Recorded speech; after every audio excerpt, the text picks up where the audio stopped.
Video ನೋಡುತ್ತಿರುವ ಎಲ್ಲ ವೀಕ್ಷಕರಿಗೆ ನಮಸ್ಕಾರಗಳು. ಈ ಒಂದು ವಿಡಿಯೋದಲ್ಲಿ ಈ ದೊಡ್ಡ ಟ್ರಾನ್ಸ್ಫಾರ್ಮರನ್ನು ಈ ಒಂದು 14 ವೀಲರ್ ಗಾಡಿಯ ಮೇಲೆ ಯಾವ ರೀತಿ ಲೋಡ್ ಮಾಡುತ್ತಾರೆ ಎಂಬುದರ ಬಗ್ಗೆ ಮಾಹಿತಿಯನ್ನು ನೀಡ್ತೀವಿ. ನೋಡಿ, ಈ ಒಂದು ದೊಡ್ಡ ಟ್ರಾನ್ಸ್ಫಾರ್ಮರ್ ಮೊದಲು ಈ ಒಂದು ಜಾಗದಲ್ಲಿತ್ತು. ಇಲ್ಲಿ ಗಾಡಿ ಬರೋಕ್ಕೆ ಆಗದಿರುವ ಕಾರಣದಿಂದಾಗಿ ಈ ಒಂದು ಟ್ರಾನ್ಸ್ಫಾರ್ಮರನ್ನು ರೋಡಿನ ಮೇಲೆ ತಂದು ನಿಲ್ಲಿಸಿರುತ್ತಾರೆ. ಇಲ್ಲಿ ರೋಡಿನ ಮೇಲೆ ತಂದು ನಿಲ್ಲಿಸಿದ ಮೇಲೆ ಮುಂದೆ ಈ ಟಿ ಸಿಯನ್ನು ಯಾವ ರೀತಿ ಲೋಡ್ ಮಾಡಬೇಕು ಅನ್ನೋದರ ಬಗ್ಗೆ ನೋಡೋಣ. ನೋಡಿ, ಈ ಒಂದು ಟ್ರಾನ್ಸ್ಫಾರ್ಮರನ್ನು ಇಲ್ಲಿ ಕಾಣ್ತಾಯಿದೆಲ್ಲ ಕಡ್ಡಗಳು, ಇಲ್ಲಿ ಕಾಣ್ತಾ ಈ ಕೊಡ್ಡಗಳ ಮೇಲೆ ಅಂದರೆ ರೈಲನ್ನು ಹಾಕ್ಕೊಂಡಿರ್ತಾರೆ. ನೋಡಿ ಯಾವ ರೀತಿ ಅಂದರೆ ಇಲ್ಲಿ ಕಾಣ್ತಲ್ಲ, ಈ ಕೊಡ್ಡಗಳ ಮೇಲೆ ರೈಲನ್ನು ಹಾಕಿ ಆ ರೈಲ್ ಮೇಲೆ ಟ್ರಾನ್ಸ್ಫಾರ್ಮರನ್ನು ಚೈನ್ ಪುಲಿ ಮುಖಾಂತರ ಮುಂದೆ ಗೊತ್ತಾಗುತ್ತೆ ಚೈನ್ ಪುಲಿಯಿಂದ ಯಾವ ರೀತಿಯಾಗಿ ಈ ಟ್ರಾನ್ಸ್ಫಾರ್ಮರ್ ಹಿಡಿತಾರೆ ಅಂತೇಳಿ. ಚೈನ್ ಪುಲಿಯ ಮುಖಾಂತರ ಈ ರೋಡಿನ ಮೇಲೆ ತಂದು ನಿಲ್ಲಿಸಿದ್ದಾರೆ. ತಂದು ನಿಲ್ಲಿಸಿದ ಮೇಲೆ ಈಗ ಈ ರೈಲನ್ನು ಏನು ಮಾಡಬೇಕು, ಹೊರಗಡೆ ತೆಗಿಬೇಕು. ರೈಲನ್ನು ಹೊರಗಡೆ ತೆಗಿಬೇಕಾದ್ರೆ ಏನು ಮಾಡ್ತಾರೆ, ಫ್ರಂಟ್ ಸೈಡು ಎರಡೂ ಕಡೆ ಹೈಡ್ರೋಲಿಕ್ ಜಾಕನ್ನು ಹಚ್ಚಿ ಟ್ರಾನ್ಸ್ಫಾರ್ಮರಿಂದ 8 ರಿಂದ 10 ಇಂಚು ಮೇಲಕ್ಕೆ ಪುಷ್ ಮಾಡ್ತಾರೆ. ನೋಡಿ, ಪುಷ್ ಮಾಡಿದ ತಕ್ಷಣ ಅಲ್ಲಿ ರೈಲನ್ನು ಈಸಿಯಾಗಿ ಹೊರಗಡೆ ಎಳಿತಾರೆ.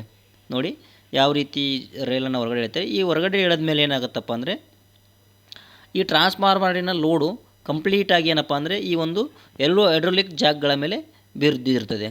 ಹೈಡ್ರೋಲಿಕ್ ಜಾಕ್ ಮೇಲೆ ಬಿದ್ದಿರ್ತಕ್ಕಂಥ ಒಂದು ಲೋಡನ್ನು ಏನು ಮಾಡ್ತಾರೆ, ಮುಂದೆ ಆ ಒಂದು ಗ್ಯಾಪ್ ಇರ್ತಕ್ಕಂಥ ಪ್ಲೇಸ್ನಲ್ಲಿ ಕೊಡ್ಡಗಳನ್ನು ಕೊಡ್ತಾರೆ, ಕಟ್ಟಿಗೆಗಳನ್ನು.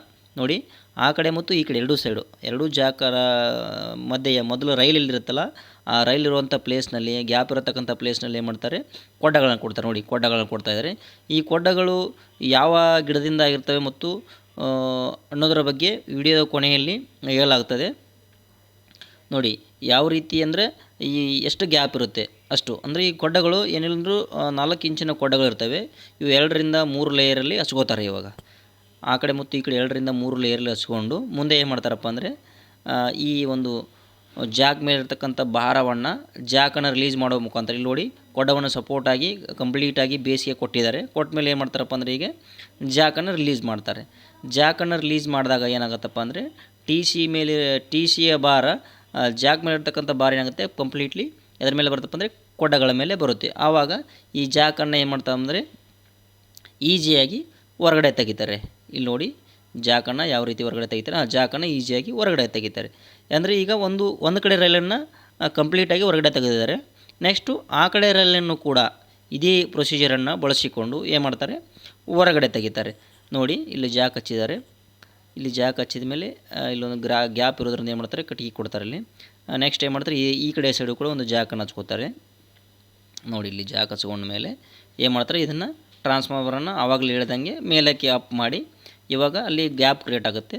ಆ ಗ್ಯಾಪ್ ಕ್ರಿಯೇಟ್ ಆದಂಥ ಪ್ಲೇಸ್ನಲ್ಲಿ ಏನು ಮಾಡ್ತಾರೆ, ಈ ಪ್ಲೇಸಿಂದ ಈ ಒಂದು ರೈಲನ್ನು ಹೊರಗಡೆ ತೆಗಿತಾರೆ. ನೋಡಿ, ಈ ರೈಲನ್ನು ಹೊರಗಡೆ ತೆಗೆದ್ಮೇಲೆ ಏನು ಮಾಡ್ತಾರೆ, ಆ ಕಡೆ ಮುಂಚೆ ಯಾವ ರೀತಿಯನ್ನು ಕೊಡ್ಡವನ್ನು ಕೊಟ್ಟಿದ್ದಾರಲ್ಲ ಈ ಕಡೆ ಕೊಟ್ಕೊಂಡಿದ್ದಾರೆ. ನೋಡಿ ಈ ಥರ ಕೊಡ್ಡ ಕೊಡ್ತಾರೆ ಮತ್ತು ಇಲ್ಲಿನೂ ನೆಲ ಲೆವೆಲ್ ಮಾಡಿಕೊಂಡು ಕೊಡ್ಡಗಳನ್ನು ಹಾಕೋತಾರೆ. ನೋಡಿ ಈ ಥರ ಕೊಡ್ಡಗಳನ್ನು ಹಾಕೋತಾರೆ. ಇನ್ನೊಂದು ಈ ಇದೊಂದು 8 ಇಂಚರಿಂದ 10 ಇಂಚು ಬರುತ್ತೆ ಕೊಡ್ಡ, ಹೆಚ್ಚು ಕಡಿಮೆ 4 ಇಂಚ್ ಅಂದರೆ ಒಂದು 3 ಕೊಡ್ಡ ಅಂದರೆ 4 ಪೂರ 12 ಇಂಚುವರೆಗೂ ಏನಪ್ಪ ಅಂದರೆ ಬರುತ್ತೆ.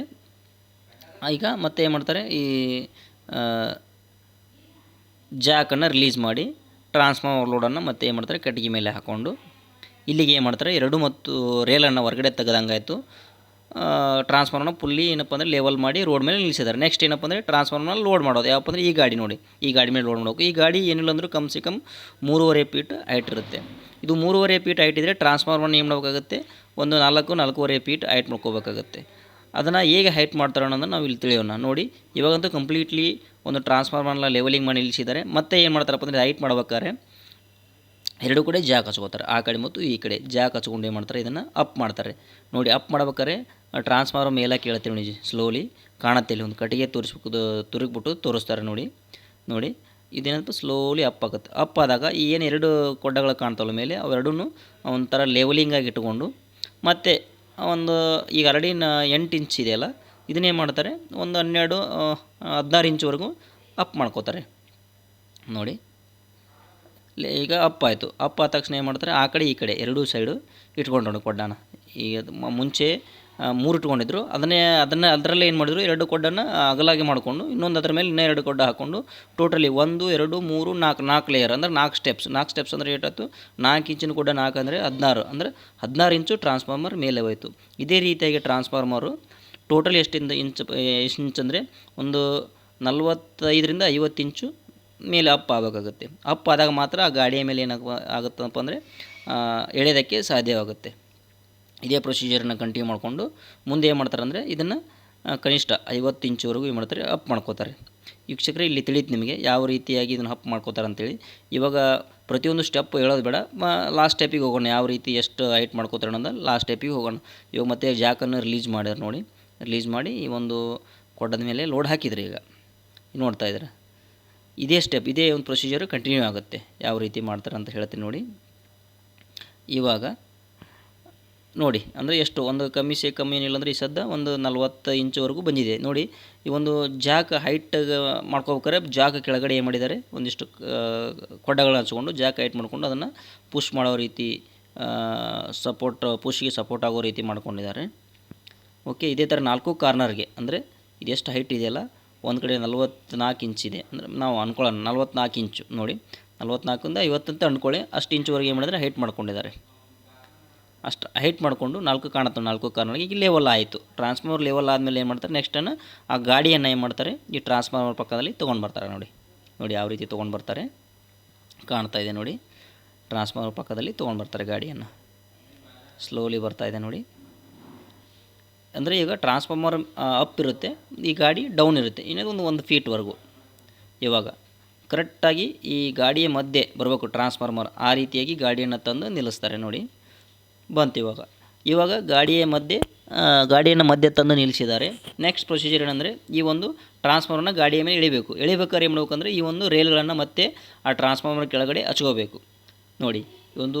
ಒಂದು ರ್ಯಾಕನ್ನು ಒಂದು ರೇಲನ್ನು ಇವಾಗ ತೊಗೊಂಡೋಗಿ ಆ ಟ್ರಾನ್ಸ್ಫಾರ್ಮರ್ ಒಂದು ಎಡ್ಜಿಗೆ ಹಚ್ತಾರೆ, ಅಂದರೆ ಬೀಳ್ದಿರ ಅಂತ. ಇದೊಂದು ರೇಲನ್ನು ತೊಗೊಂಡು ಹೋಗ್ತಾರೆ ನೋಡಿ. ಯಾವ ರೀತಿಯಾಗಿ ತೊಗೊಂಡು ಹೋಗ್ತಾರೆ ನೋಡಿ. ಭಾಳ ಭಾರ ಇರ್ತವೆ ರೇಲ್ಗಳಿವು. ಈ ರೇಲ್ಗಳನ್ನು ತೊಗೊಂಡೋಗಿ ಈ ಕಡೆ ಎಡ್ಜಲ್ಲಿ ಹಚ್ತಾರೆ. ಈ ಎಡ್ಜಲ್ಲಿ ಅಂದರೆ ಅದು ಬೀಳದೇ ರೀತಿಯಲ್ಲಿ ಟ್ರಾನ್ಸ್ಫಾರ್ಮರ್ಗೆ ಬಾಟಮ್ ಸೈಡ್ ಸಪೋರ್ಟ್ ಆಗಿ ಇಟ್ಟು ಅದನ್ನೇನು ಮಾಡ್ತಾರೆ, ಹಚ್ತಾರೆ. ಅದು ಹಚ್ಚಿದ ಮೇಲೆ ಇವಾಗ ಮುಂದೆ ಏನು ಮಾಡ್ತಾರೆ ಅಂದರೆ ಹಚ್ತಾರೆ ನೋಡಿ. ಓಕೆ, ಇದು ಹಚ್ಚಿದ ಮುಂದೆ ಏನು ಮಾಡ್ತಾರೆ ಅಂದರೆ, ಈಗ ಇದು ಕಾಣ್ತದೆ ಇಲ್ಲಿ ಬೇಸಲ್ಲಿ ಇದು ರೇಲ್ ಹೋಗಬೇಕು. ಅವಾಗ ಏನು ಮಾಡ್ತಾರೆ, ಆ ಕಡೆ ಈ ಕಡೆ ಎಂಡ್ ಏನು ಮಾಡ್ತಾರೆ, ಜಾಕನ್ನು ಹಚ್ಚಿ ಮತ್ತೆ ಮೇಲಕ್ಕೆ ಎತ್ತಾರೆ. ಮೇಲಕ್ಕೆ ಎತ್ತಿದಾಗ ಅಲ್ಲಿ ಗ್ಯಾಪ್ ಆಗುತ್ತೆ ನೋಡಿ, ಕಟ್ಟಿಗೆ ಅಲ್ಲಿ ಗ್ಯಾಪ್ ಆಗುತ್ತಲ್ಲ, ಆ ಗ್ಯಾಪಲ್ಲಿರ್ತಕ್ಕಂಥ ಕಟ್ಟಿಗೆಯನ್ನು ತೆಗಿತಾರೆ. ಇವಾಗ ಇದೇನಿದೆಯಲ್ಲ, ಇದು ಕೊಡ್ಡ, ಈ ಕೊಡ್ಡವನ್ನು ತೆಗಿತಾರೆ. ಆ ಕೊಡ್ಡವನ್ನು ತೆಗೆದ ತಕ್ಷಣ ಏನು ಮಾಡ್ತಾರೆ, ಆ ಕೊಡ್ಡ ಇರ್ತಕ್ಕಂಥ ಪ್ಲೇಸಲ್ಲಿ ಈ ಒಂದು ರೈಲನ್ನು ಹಾಕ್ತಾರೆ. ಈಗ ನೋಡಿ, ಕೊಡ್ಡವನ್ನು ತೆಗೆದು ಈ ಒಂದು ರೈಲನ್ನು ಹಾಕ್ತಾರೆ ನೋಡಿ. ಈ ರೈಲನ್ನು ಅದರಲ್ಲಿ ಪುಷ್ ಮಾಡ್ತಾರೆ. ಈ ರೇಲ್ ಈ ಕಡೆಯಿಂದ ಆ ಕಡೆ ಹಿಂದ್ಗಡೆ ಬರುತ್ತೆ. ಈ ರೇಲ್ನ ಬಂದರೆ ಈ ಕಡೆಯಿಂದ ಆ ಕಡೆ ಹಿಂದ್ಗಡೆ ಬರುವ ಹಾಗೆ ಪುಷ್ ಮಾಡ್ತಾರೆ ನೋಡಿ. ಕಾಣ್ತಾ ಇದೆ ಕ್ಲಿಯರಾಗಿ ನೋಡಿ, ಕಾಣ್ತಾ ಇದೆ. ಇಲ್ಲಿ ಒಂದು ಸ್ವಲ್ಪ ಗ್ಯಾಪ್ ಆಗಿರೋದ್ರೆ ಏನು ಮಾಡ್ತಾರೆ, ಅಲ್ಲಿ ಯಾವುದೋ ಒಂದು ಸಪೋರ್ಟಿಗೆ ಒಂದು ಪಳಿಯನ್ನು ಕೊಡ್ತಾರೆ ಇಲ್ಲಿಗೆ, ಯಾಕಂದರೆ ಸ್ವಲ್ಪ ಗ್ಯಾಪ್ ಇದೆ ಇಲ್ಲಿ. ಸೊ ಇದು ರೇಲನ್ನು ಹಾಕೊಂಡ್ರು. ಇದೇ ರೀತಿ ಆ ಕಡೆ ಇನ್ನೊಂದು ಎಂಡ್ ಈ ಕಡೆ ಈ ರೇಲನ್ನು ಕೂಡ ಅದೇ ಪ್ರೊಸೀಜರ್ನ ಅಳವಡಿಸ್ಕೊಂಡು ಈ ರೇಲನ್ನು ಕೂಡ ಹಾಕೋತಾರೆ. ಇದು ನೋಡಿ ಚೈನ್ ಪುಲಿ. ಈ ಚೈನ್ ಪುಲಿ ಯಾಕಪ್ಪ ಅಂದರೆ ಈ ಟ್ರಾನ್ಸ್ಫಾರ್ಮರ್ ಎಳಿಬೇಕಾದ್ರೆ ಚೈನ್ ಪುಲಿಯನ್ನು ಹಾಕೋತಾರೆ ನೋಡಿ. ಇಲ್ಲಿ ಬೇಸಲ್ಲಿ ಕನೆಕ್ಟ್ ಮಾಡಿದ್ದಾರೆ. ಮುಂದೆ ಈ ಒಂದು ರೈಲಿನ ಮುಂದೆ ಕೂಡ ಲಾಕ್ ಮಾಡಿಕೊಂಡು ಟೈಟ್ ಮಾಡ್ಕೋತಾರೆ. ಇಲ್ಲಿ ಒಂದು ಲಾಕ್ ಹಾಕ್ಕೊಂಡು ಮುಂದೆ ಅಲ್ಲಿನ ಹಾಕೋದು. ಈಗ ಅದೇ ಥರ ಈ ಕಡೆ ಸೈಡು ಕೂಡ ನೋಡಿ, ಇಲ್ಲಿ ಕೂಡ ಲಾಕ್ ಮಾಡಿಕೊಂಡು ಇಲ್ಲಿ ಚೈನ್ ಪುಲಿಯನ್ನು ಈ ಕಡೆ ಎಂಡನ್ನು ಹಾಕ್ಕೊಂಡು ನೋಡಿ ಟೈಟ್ ಮಾಡ್ತಾ ಇದ್ದಾರೆ. ಇದು ಟೈಟ್ ಮಾಡಿದಾಗ ಮಾತ್ರ ಟ್ರಾನ್ಸ್ಫಾರ್ಮರು ಮುಂದಕ್ಕೆ ಬರೋಕ್ಕೆ ಸಾಧ್ಯ ಆಗುತ್ತೆ. ಇದು ಟೈಟ್ ಮಾಡಿಕೊಂಡು ನೋಡಿ, ಕಾಣಿಸ್ತದೆ ನೋಡಿ, ಇಲ್ಲೊಂದು ಲಾಕ್ ಆಗಿದೆ, ಪೂರ ಟೈಟ್ ಆಯ್ತು. ಇವಾಗ ಟೈಟ್ ಆದಮೇಲೆ ಎಲ್ಲರೂ ಕೂಡ ಆ ಕಡೆ 3 ಜನ ಈ ಕಡೆ 3 ಜನ ಒಂದೇ ರೀತಿಯಾಗಿ ಸಮನಾಗಿ ಎಳೆದಾಗ ಮಾತ್ರ ಟ್ರಾನ್ಸ್ಫಾರ್ಮರ್ ಕರೆಕ್ಟಾಗಿ ಮೂಮೆಂಟಾಗಿ ಬರುತ್ತದೆ ಮುಂದಕ್ಕೆ. ಆವಾಗಲೇ ಹೇಳಿದ್ನಲ್ಲ ಯಾವ ರೀತಿ ಮುಂದೆ ವಿಡಿಯೋದಲ್ಲಿ ನೋಡ್ಬೇಕಂದ್ರೆ ಈ ರೀತಿಯಾಗಿ ಚೈನ್ ಪುಲಿ ಕಟ್ಟಿ ಎಳಿತಾರೆ, ಗೊತ್ತಾಯ್ತಲ್ಲ, ಕಳಿತಾರೆ. ಇನ್ನೊಂದು ಇಲ್ಲಿ ಏನಪ್ಪ ಅಂದರೆ ಈ ಒಂದು ರೇಲ್ಗಳೇನಿದಾವಲ್ಲ, ರೇಲ್ಗಳು 2 ಪೇಸಿಗೆ ಒಂದು ಬೆಲ್ಟ್ ಕಟ್ಟಿದ್ದಾರೆ. ಆ ಬೆಲ್ಟ್ ಯಾಕೆ ಕಟ್ಟಿದ್ದಾರೆ ಅಂದರೆ ಮುಂದೆ ಚೈನ್ ಪುಲಿ ಜಗ್ಗುವಾಗ ಈ ಒಂದು ರೈಲ್ಗಳು ಆ ಕಡೆ ಈ ಕಡೆ ಹೋಗೋದಿರಲಿ ಅಂತ, ಅಂದರೆ ಜಗ್ಗು ಮುಂದಾಗ ವೈಡ್ ಆಗಿ ಆ ಕಡೆ ಈ ಕಡೆ ಎಳೆದಬೇಡ ಅಂತ ಏನು ಮಾಡ್ತಾರೆ, ಅಲ್ಲಿ ಒಂದು ಬೆಲ್ಟ್ ಕಟ್ಟಿದ್ದಾರೆ. ಇವಾಗ ನೋಡಿ ಟ್ರಾನ್ಸ್ಫಾರ್ಮರ್ನ ಎಳಿತಾ ಇದ್ದಾರೆ. ಸೂಕ್ಷ್ಮವಾಗಿ ಅಬ್ಸರ್ವ್ ಮಾಡಿದಾಗ ನಿಮಗೆ ಗೊತ್ತಾಗುತ್ತೆ ಟ್ರಾನ್ಸ್ಫಾರ್ಮರ್ ಏನಂತಾರೆ ಆ ರೇಲ್ ಮೇಲೆ ಗಾಡಿ ಮೇಲೆ ಬರ್ತಾ ಇದೆ. ಸೂಕ್ಷ್ಮವಾಗಿ ಅಬ್ಸರ್ವ್ ಮಾಡಿ, ಬರ್ತಾ ಇದೆ ನೋಡಿ, ಸೂಕ್ಷ್ಮವಾಗಿ ಅಬ್ಸರ್ವ್ ಮಾಡಿ ಬರ್ತಾ ಇದೆ ನೋಡಿ. ಈಗ ಕಂಪ್ಲೀಟಾಗಿ ಈ ಒಂದು ಟ್ರಾನ್ಸ್ಫಾರ್ಮರು ಗಾಡಿ ಮೇಲೆ ಬಂತು. ಗಾಡಿ ಮೇಲೆ ಬಂದಮೇಲೆ ಏನಪ್ಪ ಅಂದರೆ ಮುಂದಿನ ನೆಕ್ಸ್ಟ್ ಪ್ರೊಸೀಜರ್ ಏನಪ್ಪ ಅಂದರೆ ಆ ಒಂದು ರೇಲನ್ನು ತೆಗಿಬೇಕು. ರೇಲನ್ನು ತೆಗಿಬೇಕಂದ್ರೆ ತಮ್ಗೆ ಆಲ್ರೆಡಿ ಈಗ ಐಡಿಯಾ ಬಂದಿರುತ್ತೆ. ಏನಪ್ಪ ಅಂದರೆ ಯಾವ ರೀತಿ ರೇಲನ್ನು ತೆಗಿತಾರೆ ಅಂತ ತಮ್ಮ ತಲೆಯಲ್ಲಿ ಗೊತ್ತಿರುತ್ತೆ. ಯಾವ ರೀತಿ ತೆಗಿತಾರಪ್ಪ ಅಂದರೆ ಈಗ ಮತ್ತೆ ಈ ಒಂದು ಜಾಕ್ಗಳನ್ನು ಹಚ್ಕೊಂಡು ಏನು ಮಾಡ್ತಾರೆ, ಜಾಕಿಂದ ಟ್ರಾನ್ಸ್ಫಾರ್ಮರನ್ನು ಮೇಲಕ್ಕೆ ಎತ್ತಾರೆ. ಎತ್ತಿದಾಗ ಅಲ್ಲಿ ಆ ಒಂದು ರೇಲನ್ನು ಸ್ಲೋ ಆಗಿ ಹೊರಗಡೆ ತೆಗಿತಾರೆ. ಸ್ಲೋ ಆಗಿ ಹೊರಗಡೆ ತೆಗೆದ್ಮೇಲೆ ಆ ಒಂದು ರೈಲ್ ತೆಗೆದಂಥ ಗ್ಯಾಪ್ ಇರ್ತಕ್ಕಂಥ ಪ್ಲೇಸಲ್ಲಿ ಒಂದು ಸಣ್ಣ ಕೊಡ್ಡ ಇಟ್ಟು ಹೈಡ್ರಾಲಿಕ್ ಜಾಕನ್ನು ರಿಲೀಸ್ ಮಾಡಿ ಆ ಕೊಡ್ಡದ ಮೇಲೆ ಕೂಡಿಸಿ ನೆಕ್ಸ್ಟ್ ಅದೇ ಥರ ಈ ಕಡೆಯೂ ಕೂಡ ಇದೊಂದು ರೇಲು ಕೂಡ ತೆಗಿತಾರೆ. ಇಲ್ಲಿಗೆ ಈ ಒಂದು ಟ್ರಾನ್ಸ್ಫಾರ್ಮರ್ನ ಗಾಡಿ ಮೇಲೆ ಇವರು ಕಂಪ್ಲೀಟಾಗಿ ಲೋಡ್ ಮಾಡಿದ್ರು. ಲೋಡ್ ಆದಮೇಲೆ ಮುಂದೆ ಏನು ಮಾಡ್ತಾರಪ್ಪ ಅಂದರೆ ಈ ಒಂದು ಸರಪಳಿ ಹಾಕೋತಾರೆ ಗಾಡಿಗೆ. ಯಾಕೆ ಸರಪಳಿ ಹಾಕೋತಾರೆ ಅನ್ನೋದು ಮುಂದೆ ಹೇಳ್ತೀನಿ ನೋಡಿ. ಈ ಒಂದು ಸರಪಳಿ ಹಾಕೋತಾರೆ ಈ ಕಡೆಯಿಂದ ಈ ಕಡೆ ಕೆಳಗಡೆ ಒಂದು ಇದಕ್ಕೆ ಲಾಕ್ ಮಾಡಿಕೊಂಡು ಆ ಕಡೆಯಿಂದ ಈ ಕಡೆ ಸರಪಳಿ ಬಿಟ್ಟಿರ್ತಾರೆ. ಇದು ಲಾಕರ್, ಇದು ಇಲ್ಲಿ ಲಾಕ್ ಮಾಡ್ಕೋತಾರೆ. ಇದು ಇಲ್ಲಿ ಕಾಣ್ತಾ ಇದೆಯಲ್ಲ, ಇದು ಟೈಟ್ ಮಾಡೋಕ್ಕೆ, ಅಂದರೆ ಇದು ಥ್ರೆಡ್ಡಿಂಗ್ ಇರುತ್ತೆ. ಇದನ್ನು ಒಂದು ಸರಪಳಿಗೆ ಹಾಕ್ಕೊಂಡು ಲಾಕ್ ಮಾಡಿ ರೊಟೇಷನ್ ಮಾಡಿದ್ರೆ ಏನಪ್ಪ ಅಂದರೆ ಸರಪಳಿ ಪೂರ ಟೈಟ್ ಆಗುತ್ತೆ. ನೋಡಿ ಇಲ್ಲೇನು ಮಾಡ್ತಾಯಿದ್ದಾರೆ, ಪೂರ್ತಿಯಾಗಿ ನೋಡಿ ಟೈಟ್ ಮಾಡ್ತಾಯಿದ್ದಾರೆ. ನೋಡಿ ಟೈಟ್ ಮಾಡಿದಾಗ ಏನಾಗುತ್ತೆ ಅಂದರೆ ಆ ಕಡೆಯಿಂದ ಈ ಕಡೆ ಬಂದಿರತಕ್ಕಂಥ ಸರಪಳಿ ಪೂರ ಟೈಟ್ ಆಗುತ್ತೆ. ಎಲ್ಲಾದರೂ ಗಾಡಿ ಗಲಿಕಿಗೆ ಬಿದ್ದಾಗ ಅಥವಾ ಹಂಪ್ಸಿಗೆ ಬಿದ್ದಾಗ ಅಂದರೆ ಟ್ರಾನ್ಸ್ಫಾರ್ಮರ್ ಅಳಗಾಡಲ್ಲ. ಆ ರೀತಿಯಾಗಿ ಇನ್ನೊಂದು ಆ ಕಡೆಯಿಂದ ಈ ಕಡೆ ಇನ್ನೊಂದು ನೋಡಿ, ಅದು ಕೂಡ ಅಂದರೆ ಆ ಕಡೆ ಸೈಡಿಂದ ಈ ಕಡೆ ಸೈಡ್ ಒಂದು ಸರಪಳಿ ಹೋಗೋದು. ಆ ಸರಪಳಿಯನ್ನು ಇಲ್ಲಿ ಯಾವ ರೀತಿ ಲಾಕ್ ಮಾಡ್ತಾರೆ ಅನ್ನೋದು ಇದನ್ನು ನೋಡಿ. ಇದು ಎರಡು ಸೈಡ್ ಮಾಡ್ತಾರೆ, ಮುಂದೆ ಮತ್ತು ಹಿಂದೆ. ಈ ಕಡೆ ಇದೇ ಒಂದೇ ಸೈಡಲ್ಲಿ ಮುಂದೆ ಮತ್ತು ಹಿಂದೆ ಎರಡೂ ಕಡೆ ಮಾಡ್ತಾರೆ ನೋಡಿ. ಇದು ಲಾಕ್ ಮಾಡಿಕೊಂಡ್ರು. ಇದನ್ನು ಕೂಡ ಥ್ರೆಡ್ಡಿಂಗ್ ಇರುತ್ತಲ್ವ, ಇದನ್ನು ನೋಡಿ ಯಾವ ಥರ ಇದನ್ನು ಒಂದು ಇದು ರಾಡ್ ತೊಗೊಂಡು ಟೈಟ್ ಮಾಡ್ತಾಯಿದ್ದಾರೆ ನೋಡಿ. ಟೈಟ್ ಮಾಡಿ ಇದು ಯಾಕೆ ಸರಪಳಿ ಹಾಕ್ತಾರೆ ಅನ್ನೋದು ನಿಮ್ಗೆ ಆಲ್ರೆಡಿ ಗೊತ್ತಾಗಿದೆ. ಅಂದರೆ ಎಲ್ಲಿ ಅಂಪ್ಸ್ ಅಥವಾ ಜಂಪ್ಗಳಿಗೆ ಬಿದ್ದಾಗ ಟ್ರಾನ್ಸ್ಫಾರ್ಮರ್ ಅಲುಗಾಡದಿರಲಿ ಅಂತ ಕೇಳಿ ನೋಡಿ ಕಾಣ್ತಾ ಇದೆ ನೋಡಿ. ಈ ಕಡೆಯಿಂದ ಆ ಕಡೆ ಚೈನ್ ಹಾಕ್ಕೊಂಡಿದ್ದಾರೆ. ಚೈನ್ ಸೂಕ್ಷ್ಮವಾಗಿ ಅಬ್ಸರ್ವ್ ಮಾಡಿ ಇಲ್ಲಿ ಚೈನ್ ಕಾಣ್ತಾ ಇದೆ ನೋಡಿ. ಇದು ಸರಪಳಿ ಕಾಣ್ತಾ ಇದೆ ನೋಡಿ. ಆ ಕಡೆಯಿಂದ ಈ ಕಡೆ ಹಾಕ್ಕೊಂಡಿದ್ದಾರೆ. ಇಲ್ಲಿಗೆ ಟ್ರಾನ್ಸ್ಫಾರ್ಮರ್ ಲೋಡ್ ಆಯ್ತು. ಇವಾಗ ಲೋಡ್ ಆದಮೇಲೆ ನೆಕ್ಸ್ಟ್ ಈಗೇನಪ್ಪ ಅಂದರೆ ಟ್ರಾನ್ಸ್ಫಾರ್ಮರ್ ಮೂವ್ ಆಗುತ್ತೆ.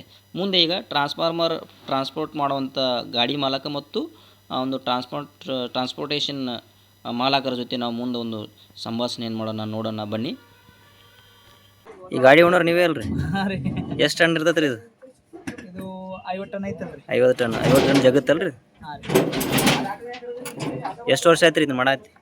ಇದು ಮಾಡಕತ್ತಿದೆ ಈಗ ಮಿನಿಮಮ್ ಒಂದು 4 ವರ್ಷ ಆತಲ್ರಿ. ಗಾಡಿ ಲೋಡಿಂಗು ಅನ್ಲೋಡಿಂಗ್ ಎಲ್ಲ ನೀವೇ ಮಾಡ್ತೀರಿ. ನಮಸ್ಕಾರ ಸರ್. ನಮಸ್ಕಾರ ಸರ್, ತಮ್ಮ ಹೆಸರು ಸರ್?